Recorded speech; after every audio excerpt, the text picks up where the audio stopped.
નમસ્તે વિદ્યાર્થી મિત્રો, આજે આપણે ધોરણ 8 વિષય હિન્દીનો અભ્યાસ કરીશું. તો દરેક વિદ્યાર્થી પાઠ્યપુસ્તકનું પાના નંબર 33 કાઢો. જેની ઉપર આવેલું છઠ્ઠું કાવ્ય આપણે જોઈશું, તૂફાનો કી ઓર. તો વિદ્યાર્થી મિત્રો, આપણે જે પ્રથમ દ્વિતીય સત્ર છે તેની અંદર જે 1 થી 5 સુધીના પાઠ અને કાવ્ય એસાઇનમેન્ટમાં પૂછાઈ ગયેલ છે. તો એ પછીના અભ્યાસમાં આપણે જોઈશું છઠ્ઠું કાવ્ય તૂફાનો કી ઓર. બરાબર, જે આગળનો અભ્યાસ છે ત્યારથી આપણે શરૂઆત કરીએ છીએ.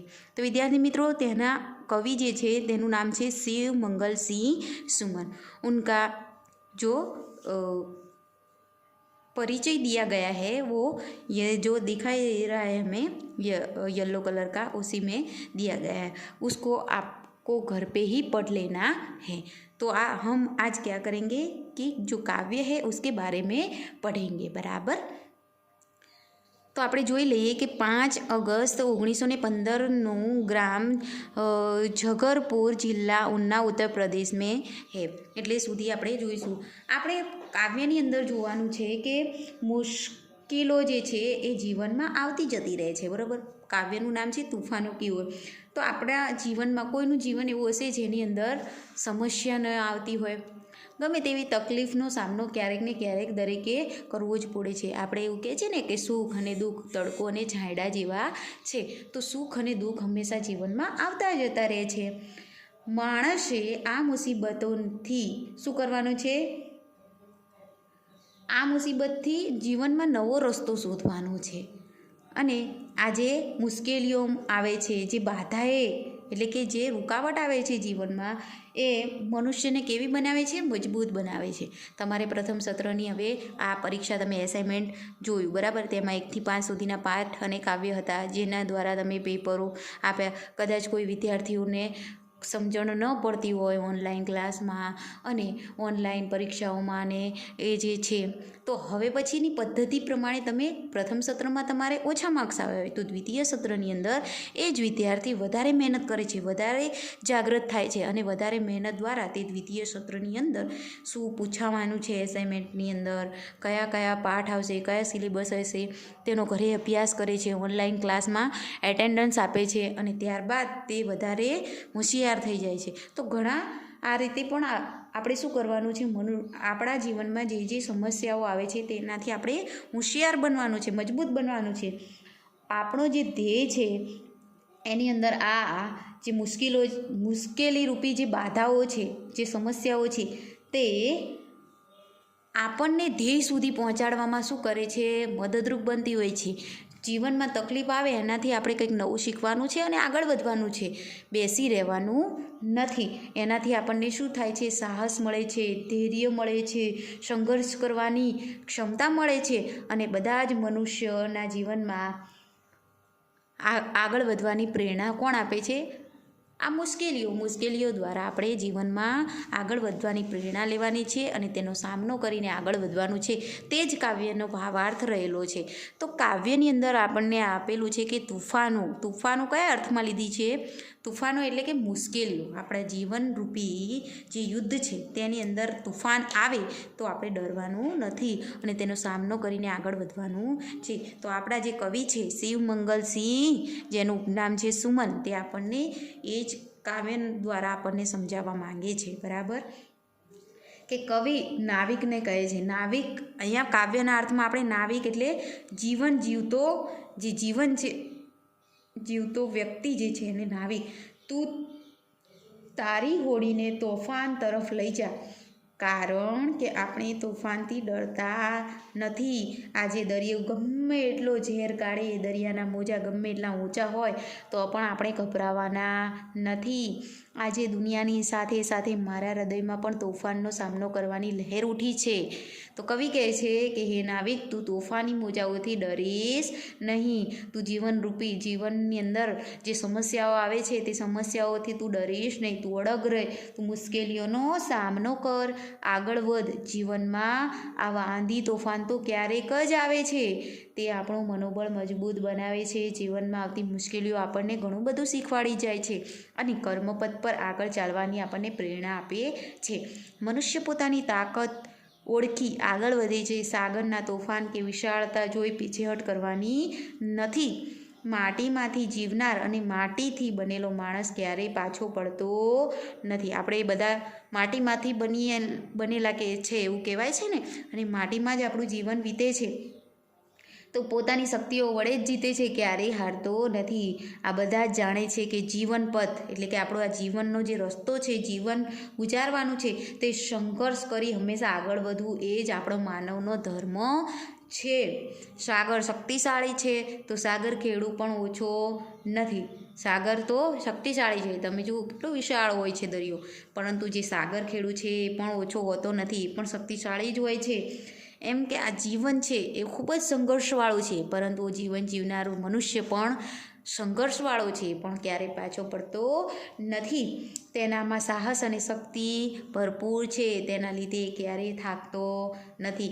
જ્યાં સુધી માનવમાં પ્રાણ રહેલા છે ત્યાં સુધી તે કામ કરતો રહે છે. અંતિમ ઘડી સુધી એ સંઘર્ષ કરે છે અને સાથે સાગર પાર કરે છે. હે નાવિક, તું તુફાનોથી ડરીશ નહીં. મુશ્કેલીઓ જે આપણને આગળ વધવાની પ્રેરણા આપે છે. મુશ્કેલીઓથી ક્યારેય ડરવું જોઈએ નહીં. મુશ્કેલીથી આપણને શું થાય, જીવનમાં ક્યારેય તકલીફ આવે તો એનાથી આપણે કંઈક નવું શીખીએ છીએ, અને આગળ જતાં ફરી એવી ક્યારેક મુશ્કેલી આવે તો આપણે ડરતા નથી અને આરામથી એનો સામનો કરી શકીએ છીએ. તો આપણે હંમેશા જે પણ મુશ્કેલી હોય, જે પણ સમસ્યા હોય, ક્યારેય ડરવાનું નહીં, ક્યારેય હારવાનું નથી. માત્ર હિંમત અને તાકાતથી અને આપણી હોશિયારીથી તેનો સામનો કરવાનો છે. તો કવિ આપણને કાવ્ય દ્વારા હિંમત આપી અને આ જીવનરૂપી જીવનનો જે છે એ સંઘર્ષ કરવાનું કહે છે. ચલો હવે કાવ્યની શરૂઆત કરીશું આપણે. तूफानों की ओर घुमा दो नाविक निज पतवार. तूफानों की ओर घुमा दो એટલે कवि कहता है नाविक से कि तुम अपनी पतवार यानी कि નાવ ચલાને કી તિકોની લડકી. કોઈ જોઈ છે હોડીમાં બેઠેલા છો, તો હોડીમાં જ્યારે બેઠો ત્યારે જે હોડીનો નાવિક હોય છે એ જે એક લાકડીની જે બનેલી હોય છે તેનાથી પાણીમાં હલાવતો હોય છે, જેથી કરીને નાવ આગળ વધે છે. તો એને કહેવાય પતવાર. શું કહેવાય? પતવાર. નીજ એટલે તમારી, નાવિક એટલે જે હોડી ચલાવી રહ્યો છે તે, કુમાદો એટલે વાળી દો. बराबर. तूफानों की ओर कवि कहे छे, कवि नाविक से कहता है कि तुम अपनी पतवार को तूफानों की ओर घुमा दो, क्योंकि हम तूफानों की ओर खतरों से डरते नहीं हैं. आज सिंधु ने विष उगला है. आज सिंधु ने विष उगला है. सिंधु એટલે સાગર, વિષ એટલે ઝેર. આજે શું કર્યું છે? દરિયો ગમે એટલો ઝેર કાઢે, દરિયાના મોજા ગમે તેટલા ઊંચા હોય, લહેરો કા યૌવન મચલા હે. શું કર્યું છે? આજે સિંધુએ વિષ ઉગલા હે. આજે સાગરે શું કર્યું છે? વિષ ઉગળ્યું છે. સમુદ્ર કી લહેરો કા યૌવન મચલા હે. તો કહે છે સમુદ્ર કી લહેરે ચાહે જીતની ઊંચી ઉઠે.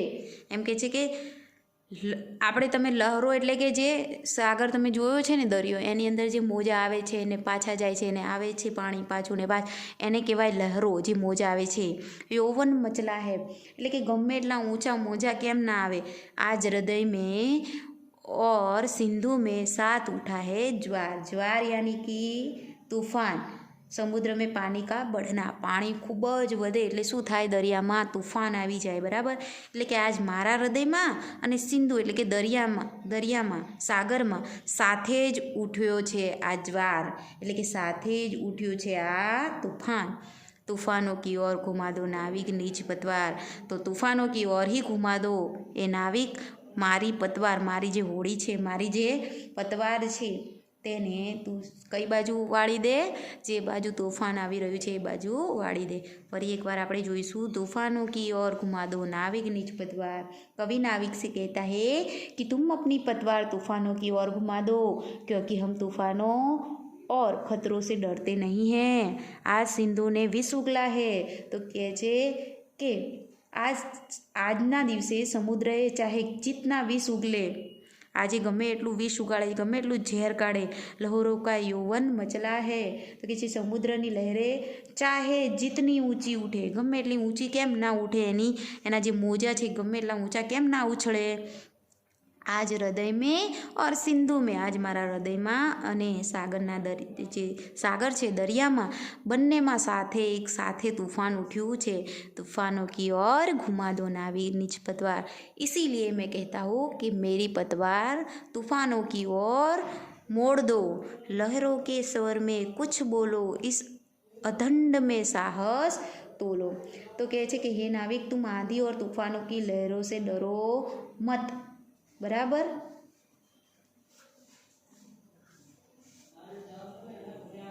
हे नाविक तुम आंधी और तूफानों और लहरों से डरो मत, तुम डर कर इन कठिनाइयों का सामना करो, आगे बढ़ो, लहरों के स्वर में कुछ बोलो, इस अधंड में साहस तोलो। जीवन में ऐसे आंधी तूफान भी कभी कभी ही आते हैं, ये हमारा मनोबल मजबूत बनाते हैं। कभी कभी मिलता जीवन में तूफानों का प्यार, क्यारेक क्यारेक ज आवी आंधी तूफान આવે છે આપણા જીવનમાં તો આપણું મનોબળ એનાથી મજબૂત થાય છે। તૂફાનો કી ઓર ઘુમા દો નાવિક નિજ પતવાર।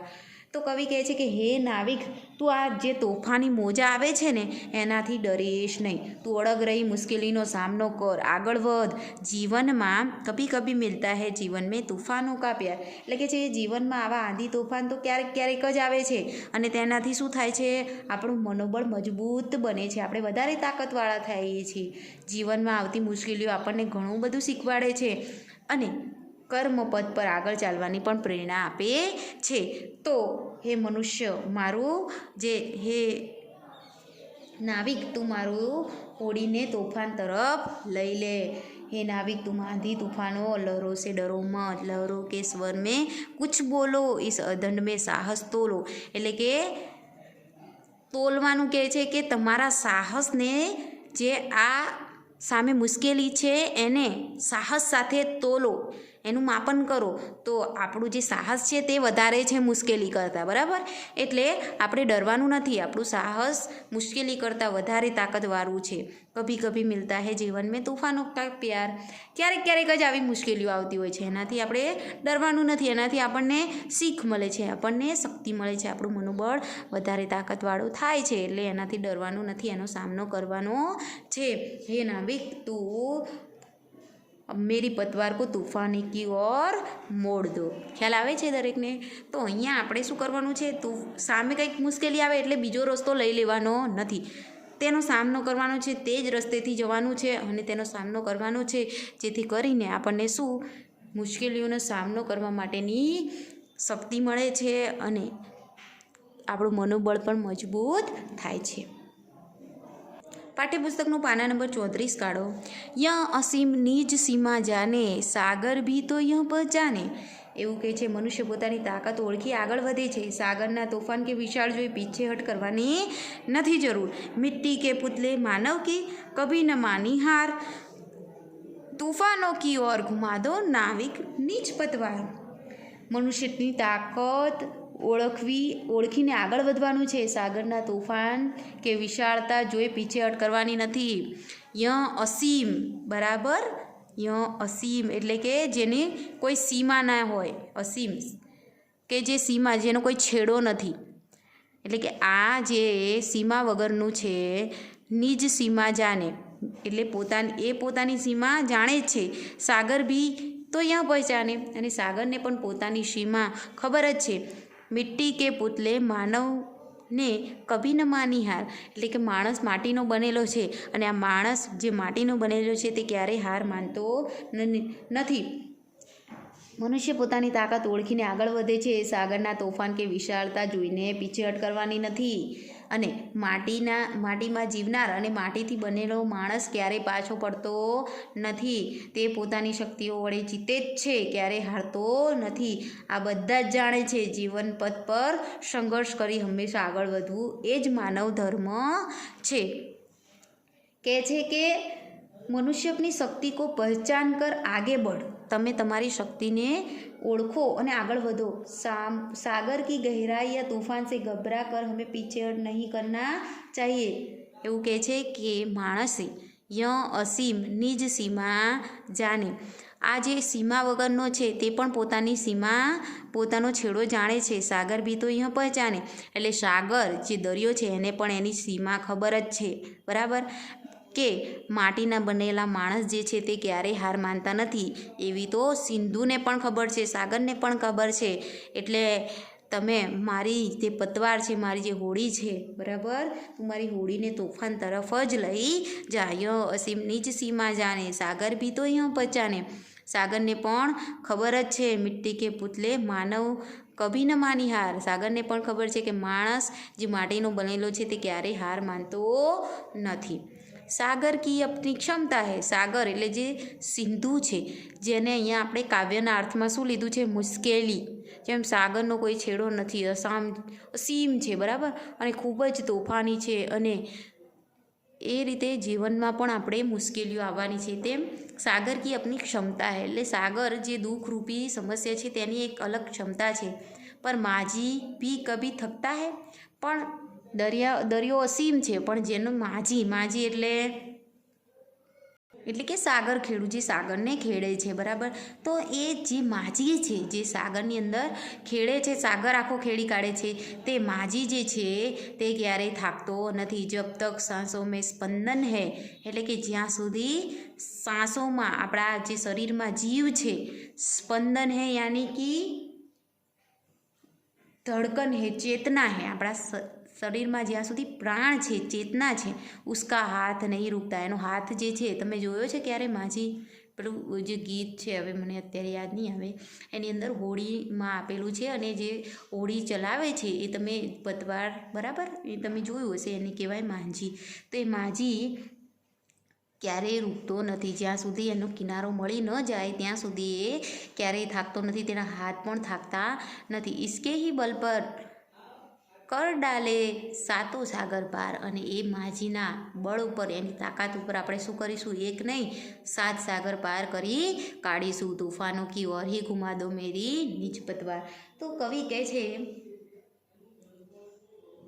સમુદ્ર જે છે કેવો છે? શક્તિશાળી. તો માજી भी कम नहीं है, એટલે કે જે સાગર ખેડી કાઢે છે એ માજી પણ કમ છે નહીં. उसमें साहस और शक्ति कैसी है? भरपूर है, जिसके कारण वह कभी थकता नहीं है. जब तक मनुष्य के शरीर में प्राण है, सांसों में चेतना है, तब तक वह कार्य करता रहता है. अंतिम श्वास तक वह संघर्ष करता रहता है. बिना थके, बिना रुके वह आगे बढ़ता है और सातों सागर पार करता है. तो हमें भी सागर खेड़ू की तरह क्या करना है? હિંમત હારવાની નથી. સાગર શક્તિશાળી છે તો સાગર ખેડૂ પણ ઓછો નથી. તેનામાં સાહસ અને શક્તિ ભરપૂર છે, જેના લીધે ક્યારેય થાકતો નથી. જ્યાં સુધી માનવમાં પ્રાણ રહેલા છે ત્યાં સુધી તે કામ કરતો રહે છે, અંતિમ ઘડી સુધી સંઘર્ષ કરે છે. उसका हाथ कभी थकता नहीं है, रुकता नहीं है, इसके बल पर ही कर डाले. જેને સાંસો મેં સ્પંદન એ, જ્યાં સુધી શરીરમાં પ્રાણ છે ત્યાં સુધી તે ક્યારેય હારતો નથી, અંતિમ ઘડી સુધી સંઘર્ષ કરે છે, અને તે સાતે સાગર પાર કરે છે. તો હે નાવિક, તું તૂફાનોથી ડરીશ નહીં. આ મુશ્કેલીઓ જ આપણને આગળ વધવાની પ્રેરણા આપે છે. તો આ જીવનરૂપી જે સાગર છે તેમાંથી આપણે શું બનવાનું છે? માજી બનવાનું છે, અને આ સાગરને પાર કરવાનો છે. આવા 7 સાગર પાર કરી કાઢવાના છે, અને ડરવાનું નથી, ક્યારે હતાશ નિરાશ થવાનું નથી, અને જીવન પર સંઘર્ષ કરીને આગળ વધવાનું છે. તો પાઠમાં આપેલા કાવ્યમાં જે અમુક શબ્દો આપેલા છે તેના સમાનાર્થી અને તેનો અર્થ જોઈ લઈએ. જેમ કે નાવિક એટલે જે નાવ ચલાવે છે, માજી જે આપણે કહ્યું ને માજી. સાગર ખેડૂ એટલે કે જે સાગર, જે દરિયામાં જે સાગર ખેડૂ હોય એને પણ કહેવાય, બરાબર, નાવ ચલાવવાવાળા. તો નીજ એટલે કે અપના, પોતાનું, એને કહેવાય નીજ, મારું, પોતાનું, અપના. પતવાર એટલે કે નાવ ચલાવને વાળી લકડી, જે મેં તમને વાત કરીએ, બરાબર, આપણે જેના દ્વારા નાવને આગળ ધકેલી શકીએ તે લાકડું, તેને કહેવાય પતવાર. જ્વાર એટલે કે તૂફાન. કાવ્યની અંદર જ્વાર શબ્દ શા માટે વપરાયો છે? તૂફાન માટે. સમુદ્રમાં પાણી કા બળના, બહુ પાણી વધી જાય સમુદ્રની અંદર એટલે શું થાય? તૂફાન આવે. અધંડ એટલે કે આધી, અડધી. અધંડ એટલે કે અડધી, બરાબર, અડધું. અસીમ એટલે કે જેની સીમા કોઈ છે નહીં, જેનો કોઈ છેડો નથી, જેની કોઈ સીમા ન હો. ક્ષમતા એટલે કે શક્તિ, યોગ્યતા, તાકાત. બરાબર. સ્પંદન એટલે કે ચેતના. પાઠની અંદર જો અહીંયા આપણને કીધું છે કે શ્વાસો મેં સ્પંદન એટલે કે શરીરમાં પ્રાણ છે, એટલે કે ચેતના છે, ધડકન છે, જ્યાં સુધી આપણું હૃદય ચાલુ છે. બલ પર એટલે કે સહારે પર, કોકનો સહારો લઈને આગળ વધ્યું એવું કાવ્યમાં જે શબ્દ વાપરવામાં આવેલો છે, બલ પર એટલે કે સહારે પર. તો વિદ્યાર્થી મિત્રો, આપણે અહીંયા કાવ્યના શબ્દાર્થ સુધી જોયું અને કાવ્ય અહીંયા પૂર્ણ થાય છે. બરાબર. તો દરેકે કાવ્ય ઘરે એક વખત એનું ગાન કરવાનું છે અને વારંવાર તેનો અભ્યાસ કરવાનો છે, અને તેમાંથી જે પૂછાયેલા પ્રશ્નોના જવાબ છે તમારે લખવાના છે નોટબુકમાં. બરાબર. કોઈ જોવે કે ન જોવે, પરંતુ તમારે ફરજિયાત અભ્યાસ અને સ્વાધ્યાયના પ્રશ્નોના જવાબ તમારે લખવાના જ છે નોટબુકમાં. બરાબર. એ તમારું હોમવર્ક છે. બરાબર. અહીંયા જે ટિપ્પણી આપેલી છે એ પણ તમારે લખવાની છે. બરાબર. અને આ જે પાઠમાં પૂછાય છે પ્રશ્નોના જવાબ એ એસાઇનમેન્ટમાં હવે નવું જે એસાઇનમેન્ટ આવશે એમાંથી પરીક્ષામાં પૂછાશે. તો દ્વિતીય સત્રની અંદર નવી શરૂઆત કરીને, બરાબર, નવું સાહસ કરીને, નવી ઉત્સાહ સાથે તમે ભાગ લો અને ઓનલાઈન ક્લાસ ભરો અને ઘરે પણ મહેનત કરો. બરાબર. તો એવી આશા રાખું છું.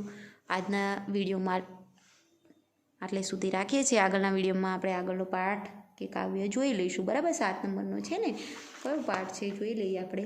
7 નંબરમાં હાર કી જીત જે કહાની છે તે આપણે જોઈશું. ત્યાં સુધી તમારે ઘરે અભ્યાસ અને સ્વાધ્યાયના પ્રશ્નોના જવાબ લખવાના છે. બરાબર. આભાર. અસ્તુ.